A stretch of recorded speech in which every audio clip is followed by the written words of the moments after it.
மா என்னம்மா ஸ்பெஷல் இன்னைக்கு? இன்னைக்கு நைட்டு சூப்பர் டின்னர். உனக்கு பிடிச்சது குழி பணியாரம் தக்காளி சட்னி. பாருடா, சூப்பரா வந்திருக்கே. கடையில போடுற மாதிரியே இருக்கே. ஆமா, செம்ம சாஃப்டாவும் இருக்குடா. இங்க பாரு, சாப்பிட்டு பார்த்து எப்படி இருக்கு சொல்றியா? இத நீங்க கடையில போய் வாங்குறீங்க 50 ரூபா 100 ரூபான்னு சொல்லிட்டு, வீட்டுல நம்மளே இதை செய்யலாம் பாத்துக்கோங்க. நீ பாரு எத்தனை சாப்பிட்றான்னு மட்டும் பாரு. இரு, இன்னொரு டைம் ஊத்துறத அதையும் பார்க்கலாம். வாங்க பார்க்கலாம்.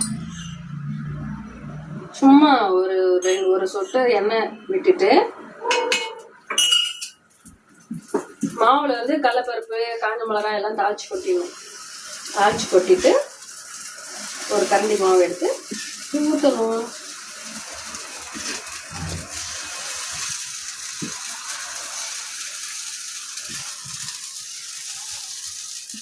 ஈஸியாகவும் இருக்குங்க, கஷ்டமே இல்லைங்க. நம்ம இந்த கடையில் போய் 100 ரூபா கொடுத்தா கூட ஆசை தீர சாப்பிட முடியாது. நம்ம வீட்டில் செஞ்சால் எத்தனை வேணாலும் சாப்பிடலாம். இன்னொன்று, நம்மளே நம்ம கையால் செஞ்சு சாப்பிட்றதுனால மன திருப்தியாகவும் சாப்பிடலாம். இங்கே பாருங்க, செம்ம சாஃப்டாக இருக்குங்க. கையில் எடுக்கும் போதே தெரியுது பாருங்களேன். இங்கே தக்காளி சட்னி சூப்பராக வதக்கி அரைச்சி வச்சிருக்கேன் பாருங்க. ஈவினிங் வதக்கிறத காமிச்சல, இதுதான் தக்காளி சட்னி. இங்க பாருங்க, பஞ்சு போல வருது பாருங்க. எனக்கே ஆச்சரியமா இருக்கு, இவ்வளவு சூப்பரா செஞ்சிருக்கேன். சூடா இருக்கு.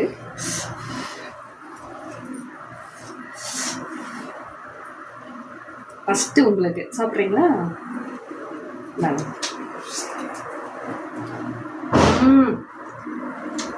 சாஃப்டா இருக்கு, சூப்பர். லைக் பண்ணுங்க, கமெண்ட் பண்ணுங்க. கமெண்ட்ல எப்படி இருக்குன்னு சொல்லுங்க. நீங்களும் செஞ்சு சாப்பிடுங்க வீட்டுல. பாய் பாய்.